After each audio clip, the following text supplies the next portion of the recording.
வணக்கம். திருமதி சந்தியா சிவராமகிருஷ்ணன், திருவல்லிக்கேணியிலிருந்து. இன்னைக்கு ஆதிகுரு ஸ்ரீ ஆதிசங்கரர் அவதரித்த நாள். இன்று சங்கர ஜெயந்தி உலகெங்கும் உள்ள இந்துக்கள் கொண்டாடும் நாள். ஸ்ரீ ஆதிசங்கரரை பற்றி வந்த ஒரு அதிசய விஷயங்கள் என்ற பதிவை தான் இன்றைக்கி பார்க்க போகிறோம். 32 வருஷங்களில் 3000 வருஷம் ஆனாலும் நம்மால் தெரிந்து கொள்ள முடியாததை அளித்தவர் ஆதிசங்கரர். இந்துக்கள் சகலவருக்கும் சொந்தமான விலைமதிப்பற்ற புதையல் சொத்து நமக்கு விட்டு சென்றவர். சங்கரர் வாழ்ந்த காலத்தில் மலையாள தேசத்தில் காலடி கிராமத்தில் ஒரு பழைய ஓடும் கூரையும் போட்ட சின்ன வீட்டில் 2 ஆச்சாரமான ஏழை பிராமண தம்பதியர்கள் வாழ்ந்து வந்தனர். சிவகுரு, ஆர்யாம்பாய் என்ற பெயர் கொண்டவர்கள். பாவம், ஒரு தீராத குறை, புத்திரன் இல்லையே. திரிசூர் சென்று வடக்குநாதனை வேண்டினால் கைமேல் பலன் கொடுப்பான் அல்லவா? மகாதேவா, எங்களுக்கு ஒரு மகனை தருவாயா? நாங்கள் என்ன பாவம் செய்தோமோ எங்கள் குறை தீர்ப்பாயா? மகாதேவன் வேண்டியவருக்கு வேண்டியதை வேண்டாமலேயே தருபவன் ஆச்சே. திரிசூரில் ஒரு மண்டலம் தங்கி தினமும் புஷ்கரணியில் ஸ்நானம் செய்து விரதம் இருந்தனர் இருவரும். ஆர்யாம்பா கனவில் வடக்குநாத ஈஸ்வரன் தோன்றினான். கவலைப்படாதே, உன் வயிற்றில் பிள்ளையாய் நானே வருவேன் என்றான். பெயர் சொல்ல எவனோ ஒருவன் வேண்டும் என்று வாடும்போது சிவனே உன் மகனாக வருவேன் என்றால் எப்படி இருக்கும்? அந்த ஆனந்தத்தை இந்த சிவனால் எழுத முடியுமா? மனதில் நினைத்தால் இனிக்கும் அந்த இன்பம் எழுத்தில் வருமா?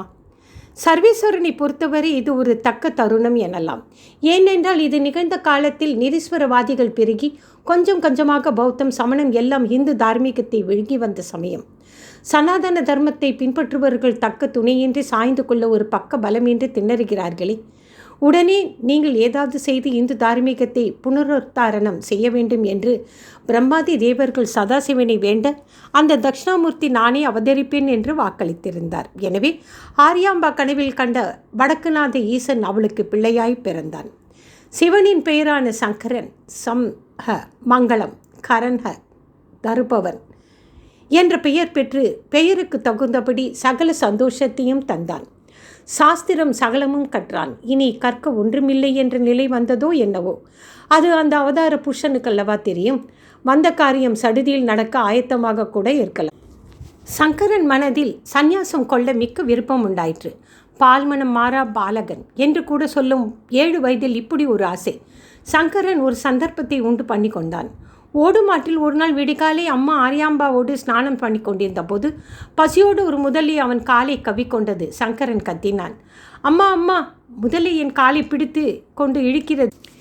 இன்னும் சில நிமிடங்களில் என் உயிர் போய்விடும். மகனே சங்கரா, எப்படியாவது உயிர் பிழைத்து கொள்ளடா. ஈஸ்வரா, என் பிள்ளைக்கு உயிர் பிச்சை கொடு. அம்மா, எனக்கு உயிர் அடுத்த பிரிவில் தான் கிடைக்கும். நான் என்ன செய்ய முடியும்? சங்கரா, எனக்கு நீ வேண்டுமே.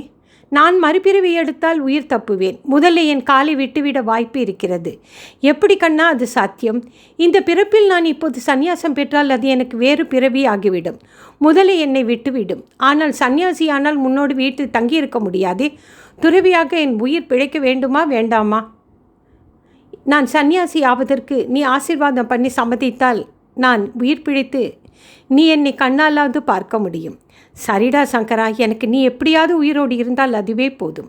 ஆதிசங்கரர் பாலா சந்நியாசி ஆனார். அழகான அவர் பால்வடியும் முகம். எதற்கு சங்கரன் அவதரித்தானோ காத்திருந்தானோ அந்த சந்தர்ப்பம் கிடைத்த போது விடுவானா? சந்நியாசியாகி சங்கரன் தனது குருவை தேடி புறப்பட்டு விட்டான்.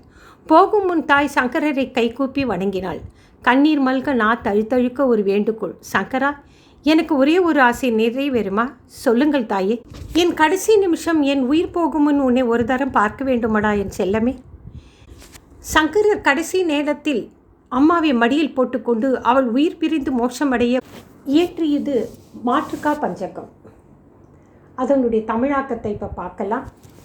தடுக்க முடியாத பிரசவ வேதனை ஒரு புறம் இருக்க, வாய்க்கு ருசி இல்லாதிருத்தல், உடம்பு இழைத்தல், 1 வருஷ காலம் மலமூத்திரம் நிறைந்த படுக்கை ஆகியவைக்கான கர்ப்ப காலத்தில் பாரத்தை தாங்கிக் கொள்ளும் கஷ்டத்தில் ஒன்றையாவது தீர்க்க வளர்ந்த பிள்ளை முடியாதவனாகி விடுகிறானே.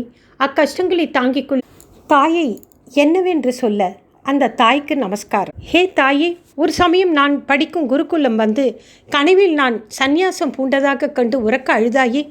அப்பொழுது குருகுலம் முழுவதும் உன் எதிரில் அழுததே. உன் கால்களில் விழுந்து நமஸ்கரிக்கின்றேன். தாயே, மரிக்கும் தருணத்தில் தண்ணீர் கூட கொடுக்கப்படவில்லை. மரித்த தினத்தில் ஸ்ராத்த முறைப்படி ஸ்வதா என்ற ஹவிசும் கொடுக்க முடியாமல் இருந்தது தாயே. உன் மரண வேளையில் தாரக மந்திரம் கூட ஜபிக்கப்படவில்லை. காலம் கடந்து வந்துள்ள என் மீது இணையற்ற தயை காட்ட வேண்டும் தாயே. என் முத்தல்லவா, என் கண்ணல்லவா, என் ராஜா, என் குழந்தை சிரஞ்சீவியாய் வாழ வேண்டும் என்றெல்லாம் கொஞ்சினாயே தாயே. அத்தகைய வாயில் சாரமில்லாத பிடியசியை தானே பவுடுகிறேன். அன்று பிரசவ காலத்தில் அம்மா, அப்பா, சிவா என்று உரக்க கத்தினாய் அல்லவா தாயே. இன்று நான் கிருஷ்ணா கோவிந்தா ஹரே முகுந்தா என்று கூறி அஞ்சலி செய்கின்றேன். மாத்ருகா பஞ்சகம் முற்றிற்று. நங்கநல்லூர் திரு ஜே.கே. சிவன் அவர்களுக்கு நன்றி. ஹரஹர சங்கர ஜெய் ஜெய் சங்கரா. ஹரஹர சங்கர ஜெய் ஜெய் சங்கரா. நன்றி, வணக்கம்.